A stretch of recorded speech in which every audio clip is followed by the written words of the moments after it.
Hi, this is Kurt Verone, and welcome to another edition of Fire Law Vlog. This is going to be our last program for the year. Obviously, it's December 31st, and I've got my friend Bill Macarone here. And it always does that to me, and I never remember to silence it. So it seems like it's about 20 seconds behind where we actually are. So it's the technology. But anyway, it's December 31st, 2021, the end of 2021. Good riddance. We were saying that last year, though. We were saying that last year. I know it. And it's, I don't know. I don't know. We're just, Bill and I, just before we came on, we were just talking about the whole COVID thing and how, whether it's Omicron or whatever it is, it's exploding these days. And, a lot of folks are, coming, testing positive, and 2022, let's hope 2022 is a much better year than this year. So, but the reason why Bill and I are here is we wanted to go over a couple of changes to our FLSA program that hopefully are going to make things better for folks. And the first one is a change in our 4-day program. Not going to affect the February program, but the program we have for June is going to be affected. And the other one is a new program that we'll do for volunteer departments, a briefer program. But Bill, I don't know, you were really the architect of the redesign of the scheduling for the June program. So, why don't you, how do we get to that point, and where are we headed? Absolutely. I'll take credit for it, but it was actually one of our. You might want to wait until we'll see how it works. But yeah, but no, it was one of our attendees. After we run our classes, we send out a questionnaire asking people, what can we do better? What can we do differently? And we had toyed with the idea of kind of breaking it up a little bit. And one of the attendees came back with an alternative and said, hey, how about doing it this way? And for those that are not familiar, the way when we taught the class live, it was 3 8-hour days, but we were all in Denver or we're all in Las Vegas. So it really was pretty easy to really submerge yourself into the topic for 3 straight days. And you really kind of, it's intensive, but it's good stuff. And it was an easier fit, I think, for folks, because everybody was away from their office. They weren't getting pulled out. The phone wasn't ringing. And, for the most part, with the exception of a cell phone call here or there or an email, folks were not being called out of the class. Since we've gone with this online format, there's been some challenges, and I think we've noticed some folks and some folks that have said it's difficult to dedicate those 24 hours consecutive days towards this class. It's difficult to, and we changed from the in-person to the online. We changed the times from 11 in the morning till 5 in the afternoon to accommodate the different time zones, which makes sense. But then now what we've done is we've created a situation where it's 4 straight days folks are in the class. And it was difficult for some folks to get themselves, separated from the everyday office type of stuff for those 4 straight days. So what we did was we looked to say, how can we change this class? How can we modify it a little bit, make it a little bit better as far as the delivery is concerned for folks? So what we did was we came up with a 2+2, which was Kurt's that was my submission. Absolutely. Yeah. And it was a good one. And what we're doing is we're going to run the class on 2 consecutive Tuesdays and 2 consecutive Thursdays. And what that means really is for the class we have come up in June, it's going to be, I've got it written down over here, Tuesday, June 7th. We're going to run the class like we normally would from 11 Eastern time, 11 a.m. to 5 p.m. And if you're on the West Coast, obviously 9 to 3 or 9 to, I think 9 to 2 or something along those lines. 8 to 2. 8 to 2. 8 to 1. 8 to 1. Okay. 8 to 1. Or half dozen of another. And then so that's going to be a Tuesday. And then the next Thursday, so 2 days later, we're going to have class again. And then the following Tuesday, we'll repeat it. And then the following Thursday, we'll repeat it. So it's going to be just we're simply taking the same material. We're just breaking up a little bit. I think it's going to do a couple things. I think it's going to allow people the opportunity to, I'm hoping at least, it's going to allow people the opportunity to attend that otherwise were unable to because they really were, those 4 straight days was just too much to break out of the office. That's the first thing. And I think the second thing is it's a lot of material. Anyone that's been through the class knows it's a lot of material. And it's a lot to absorb. So we're also hopeful that by kind of breaking it up a little bit, it gives folks the opportunity to maybe absorb it. So it's not as much of a material overload. And also at the same time, if someone is pulled away, they can kind of grab the video from the day, because we allow the video for, you know, about 48 hours after the class. If somebody has to break away, they have to get up, they have to go to, you know, attend a meeting, or the phone rings, they can catch the section that they missed and not have to, they're not going to be under the gun, more or less, to try to get it all down within that 4-day window. And then if somebody misses a section, they're not, and they're unable to kind of review that in the evening, which is difficult for all of us. It's going to allow them to be caught up when we pick back up the following class. So I'm hopeful. I think, Kurt, you're hopeful that, Yeah, very, you know, very it's much. it's going to make it easier, you know, for folks to attend.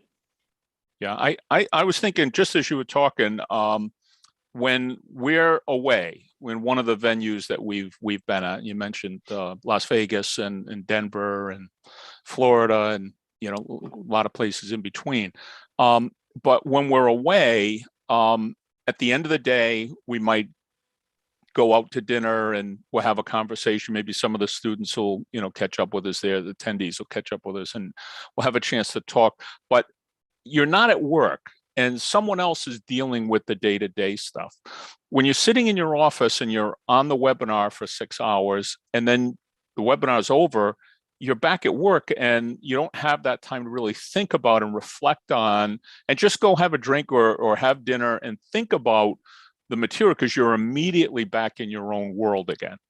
And so I think really, I'm really thankful, Bill, and the person who suggested that we spread it out like that, really came up with a sort of an ingenious solution to that, because now you have that extra time. You take the class on a Tuesday, like Bill said, maybe you want to watch the video on the Tuesday night or Wednesday, but you have a chance to think about it, but still get your work done. So it's not that block of four straight days, which I think was really a limiting factor. So I'm sure there'll be some people that would rather do the 4 days in a row, if your schedule works like that, and that's fine. We still have the February class, that's going to be the 4 days straight. We'll probably wait a little bit to decide on the last class for 2022, probably in October sometime. Whether we'll do the 2+2 or whether we'll do the 4 days straight. We'll see what the feedback is. And, both Bill and I are open to any comments that folks have. So feel free to email either of us, call us, or, however, we're happy to, think about the next best way to deliver this material. It's really important material. Can't tell you how many people have told me this ought to be mandatory training for chief officers in fire departments. So at any rate, I don't know what program it would possibly fit into. I can't imagine it fitting into even fire officer 3 or fire officer 4. It's way too. It's 24 hours of material delivered by an attorney that's familiar with the FLSA. It's not something that you can just have a 1021, 1041 instructor deliver. So go through the slides. Yeah, that's it. So you can click, go through the slide deck. And, well, what about this? Oh, that's a good question. So we're excited about that. The other thing, and again, we're trying to address some of the concerns that folks bring to us. Okay, and one of them is from the volunteer community, is that they just don't have 24 hours to devote to this, nor do they need it, because a lot of the things that we talk about in terms of career employees really aren't applicable to many volunteer departments. So understanding that, but also on the other hand, understanding that if you make a mistake, you may think you have volunteers. You actually have employees, in which case all of the whole 24 hours is applicable. So we have to kind of balance that. And also, one of the things that I'm most proud of with this program is that we're not just giving you information that you have to sort of memorize and execute on your end, that we're giving you a way to approach problems so that when you have a question, when someone brings a question to you, you have sort of the toolbox of what a lawyer would use, or what any leader in an organization would use to try to figure out a solution, including a vocabulary that you can communicate with your attorney, and make the points that are important, because you don't want to be sitting back there. You're the fire chief, and the lawyer says, well, just do A, B, and C. And you go, oh, okay, yeah, A, B, and C. But the attorney wasn't thinking about the fire service ramifications of A, B, and C, because they're different. So we want you to be able to have those kind of communications so that you know what's important in the FLSA. Maybe your attorney does, maybe they don't, but they probably don't know the fire service as well as you do.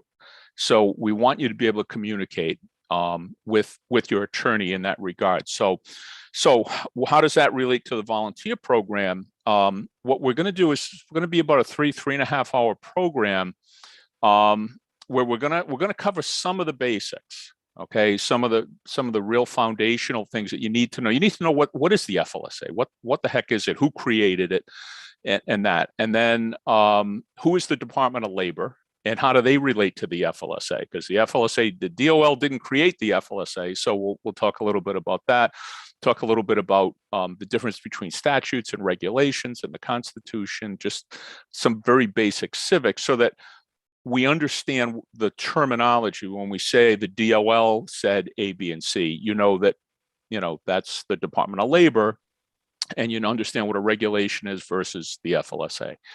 And then we'll talk about the role of courts a little bit. And, when we say, well, the Fifth Circuit said A, B, and C, and, what exactly is the Fifth Circuit? And how does it all relate to the things that we've covered? So that'll probably take about an hour or so, and then we'll spend the remainder of the time on the really key issues that affect the volunteer service. Now, the reason why I want to go into this in a little bit is I've already gotten emails and a couple of phone calls asking me which one should I go to. And the one you want to go to, if you have the time, you want to go to the full FLSA class if you possibly can. Okay, you don't need to go to both. If you've been through the full FLSA class, you don't need to go to this volunteer class. Now, Bill and I have started doing some advanced FLSA classes. The advanced classes are over and above the 24 hours. This class, this volunteer class, is really below the level of training that we give in the 24-hour class. So let's, I don't want to have a mistake there that people who've been to the 24-hour class go to this class and are disappointed because it's basically a rehash of some of the material that we went over in the 24-hour class. It's going to be a step down from what we deliver in the 24-hour class. So I do want to make that clear. So if you're in a small volunteer department, you have some questions about what benefits can you give your employee or your volunteers without making them an employee? Then the volunteer class may be just the one for you. And then you maybe would be in a better position to make that decision. I think I'm going to try to get through the 4-day class. They've got another one coming up, and I think that it makes sense for me to go to that one. Or you may say, no, this is perfect. This is just what I need to know. I don't need to know anymore. We're doing it right. Yeah. Or we're not doing it right. And I think that's the key. We need to talk to Bill, Brian, or Kurt, and we need some help. Okay. And that's fine too. But you be in a position where you be able to evaluate that. Yeah. And I think you're right when you had the nail on the head when you said sometimes folks come to the class and they think, oh boy, this was so relevant, this section, volunteer folks, folks on the volunteer side. And then there's been other times where folks on the volunteer side said it was all very good information, but we're really doing it right. We got everything squared away, and thankfully we don't have employees, we do have volunteers, and it was good information to have, but I think that what you described is it's good. It's going to possibly fill that void, or that, so someone that doesn't have the time for the full 24 hours. Absolutely. Yeah, I just, I guess my concern would be that someone who went to the 24-hour would go to the volunteer one and then be like, hey, that was a waste of money. You didn't make it clear to me that that this was really the same information, actually a little bit less information than what you provide in the the full 24-hour class. So, you know, I'd kind of think about it that way. If you're certainly if you're a volunteer department that has paid employees, if you have career employees, you know, particularly if you have you know, quite a few paid employees, you probably want to go to the full 24-hour one, unless you just, you know, it's just you just can't. But if you are a small department, you don't have any career employees, or maybe have a paid driver, or some of the other things that fire departments are doing, what do you call them, a janitor or houseman, or some of the other euphemisms they have for these, you know, paid people who hang around the fire station, and then the bell hits and they take their janitor hat off and they put on a helmet.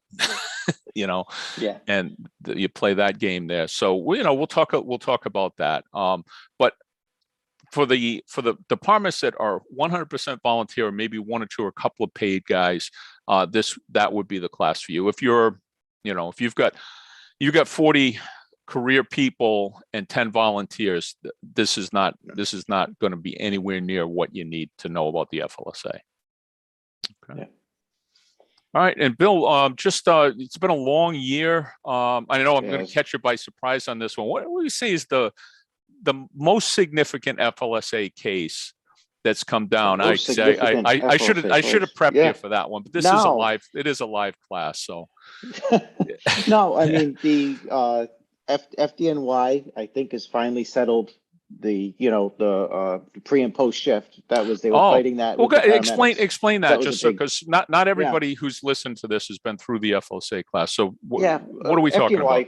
FDNY faced a lawsuit several years ago, was quite a while ago it started, and it made its way through a court. And I believe the court verdict was last year, but FDNY continued to kind of appeal and appeal and appeal. I think they finally met the end of the appeal. So basically what it covered, or what the lawsuit involved, was the time that paramedic supervisors spend at their pass down or change of shift, however you want to call it. Whereas, you know, you more or less, you come in the common fire department practice of coming in a little bit early, having that change of shift. But in this particular instance, there was some affirmative obligations that the fire department was placing on these paramedics, whether it was, you know, passing off the narcotics, signing off the narcotics log, signing off the computer, the laptop, the cell phone, all the things that are in a paramedic, you know, EMS transport truck in today's day and age. And obviously all of these things kind of built on themselves to where these medics, these supervisors, were spending between 15 and 20 minutes, maybe 25 minutes every shift between the front half and the back half, passing down this information to their reliefs, you know, coming at the change of shift. And under the FLSA, if you're working, you get paid from when you start work to when you finish work. And there are a number of, I don't want to say exceptions, but there are a number of defenses you can argue, and exceptions where, you know, a minute here, a minute there, a couple minutes is, you know, you can kind of get away with. But when you start putting these affirmative duties on these workers to do A, B, C, and D, at this time, you have two people face to face doing that A, B, C, D, you got to pay two people. You know, you don't really have that clean break from one shift to the next shift. It looks like that's finally coming to an end. And if my memory serves me correct, that was about a $14 million verdict. You know, and obviously the settlement at the end of the day, it was a verdict, and then they settled following that. But it's definitely sizable wise. So I mean, that kind of pops into my head as the biggest case that I can think of off the top of my head, monetarily for sure. There continues to be a lot, as a matter, and this is just fresh on my mind because I've been at the station for the last few days, and this morning I was getting caught up on the different cases over the last week or so that have come out in settlements, and it looks like there's another similar pre and post shift, not nearly as big. It doesn't involve fire departments, but involves federal correctional officers. That lawsuit's making its way through. It's a number of lawsuits, and it's the federal system, which is a different court system than what we're used to dealing with cities and towns and municipalities, or with individuals suing each other. The federal court is different. It's a different system. But that's continuing to make its way. I think that's going to end up being a sizable lawsuit at the end of the day, because there's just hundreds of plaintiffs involved there, with if not thousands of correctional officers in the federal system throughout the country. And that's moving its way litigation wise. Same issue as the FDNY paramedics, that pre and post shift activities. So that's kind of a big, it's a hot button topic for 2022, in my opinion. The other hot button topic that actually you just blogged about the other night, Kurt, battalion chiefs, executive exemptions, that continues to really kind of set the pace in exactly who can be Yeah, treated as I an thought exempt that was settled executive. law. Thought this was fairly settled law. I wonder why there's a change. There's a lot of, and part of the problem, not to say problem, part of the challenge in that is it's highly factually based. It depends on the facts. There are no doubt there are, battalion chiefs and shift commanders, officers that run shifts that could be treated as exempt executives when you look at the facts. There's no doubt that that's the case. But there's also a lot of folks that are improperly classified. So you've got that, the two sides, and it all depends upon the specific facts of each situation. So it's extremely important to kind of, in my opinion, it's extremely important to kind of have in the corner of your eye, what are the trends? What are courts saying? Where are the settlements? Where's the line? Where is the line between exempt executive and overtime eligible hourly employee? Well, I just wanted to point out to the folks who've been following us. We've been doing this for almost 7 years, 6.5, 7 years. And that, yeah. when I first met you, you were a lieutenant. And in my opinion, you had not a lot of sympathy for chiefs getting overtime, to put it bluntly.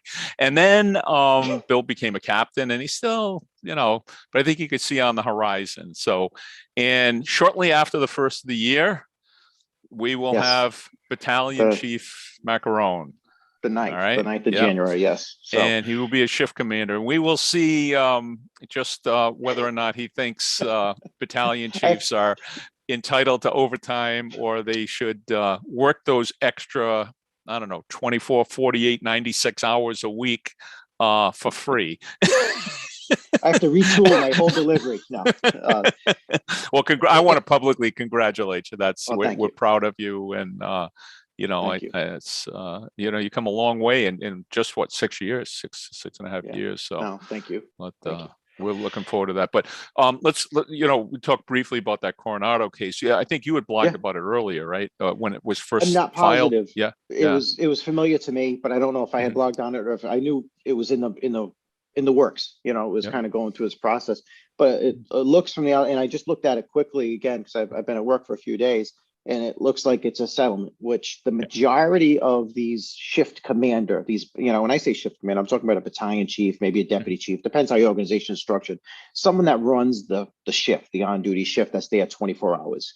The majority of those cases are really settling out because it is a true question of fact. And there's really, whether or not can be classified as overtime exempt is a true question of fact. And these cases are so highly factually specific.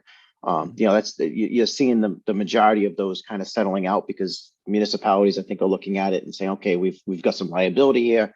And I also think the plaintiffs are looking at it saying, this is not a slam dunk. This is a real, this is a tough one. We're going to continue to see litigation there, in my opinion. We're going to continue to see litigation. I think, especially as times change as far as the financial times and the economy, as this uncertain economy that I think we're in right now, it's only normal that cities and towns, municipalities are going to try to do a little more with less, and there's going to be a bigger temptation to maybe try to push those lines a little bit. And I do think you're going to continue to see litigation there, obviously. That particular case, I think it was 3 plaintiffs, and it looks like it settled for about $240,000. So it was financially a pretty big settlement.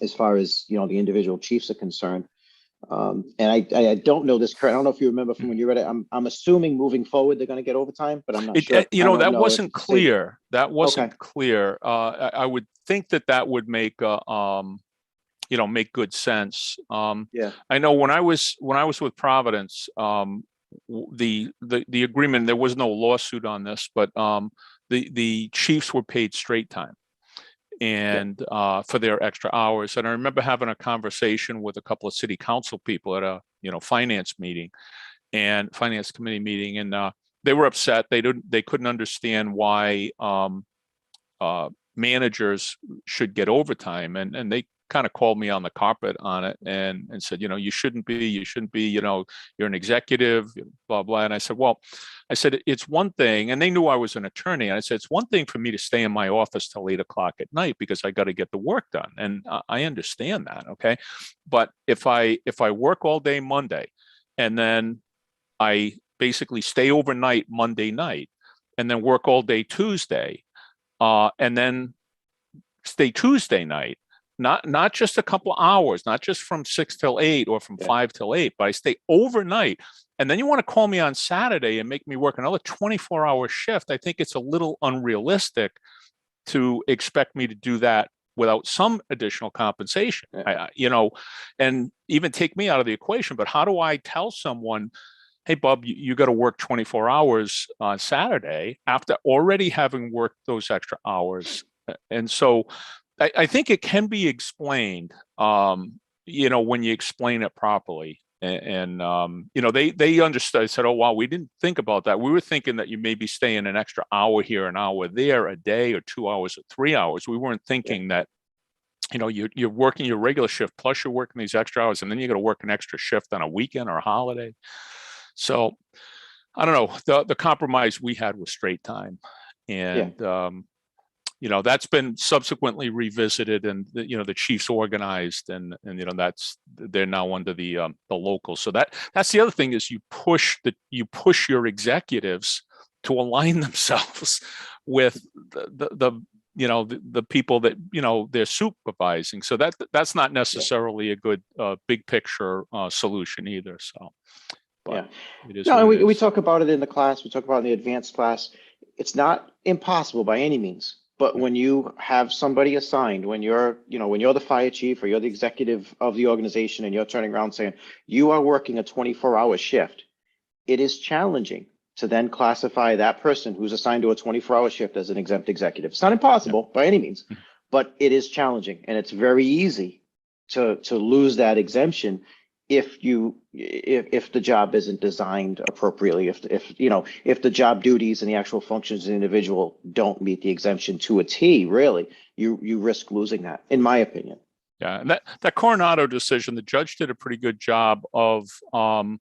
He didn't make any decision. This is interesting the way that he worded his decision, but he basically went through the law on the first responder regs and said that it's reasonable to assume, without deciding it, it's reasonable to assume that these people could very well be exempt executives. And it's interesting to compare the way that he wrote that decision and compare it to some of the other decisions that we've seen on the same issue that conclude that a shift commander is exempt. So again, he was setting out to not make that decision. He was just trying to see if the settlement was reasonable. But it was an interesting read. So for the FLSA geeks that are out there, for the rest of you, don't read it unless you're planning to go to bed. Absolutely. Oh, all right, man. Well, Bill, you got any final thoughts for 2021? Yeah, hopefully 2022 is turning a corner. Man, I don't know. I think that's all of us have the same wish. And certainly that's our wish for you, for everyone out there. But and when we used to teach the class live, when we taught the class live, not to interject, it was tough because to clear a week from your schedule, and obviously you and I very often would fly out on a Sunday to beat the weather. So you're literally clearing a long, a block of time and getting time out of work, and you'd kind of, I know we would commiserate on the plane, on the flight home. You'd be tired and just trying to get home, and you hit weather if it's wintertime in the Northeast, etc. But I miss those flights, right? It's I'm sure on one hand it's good to, it's nice to be home, but it's a different world for sure. Yeah, no, it is, and I miss the folks that we, the host fire departments, and I still stay in touch with them. We talk from time to time, and the questions never seem to stop. But I look forward to get back on the road as well. So soon enough. So, and that's going to do it for another edition of Fire Law.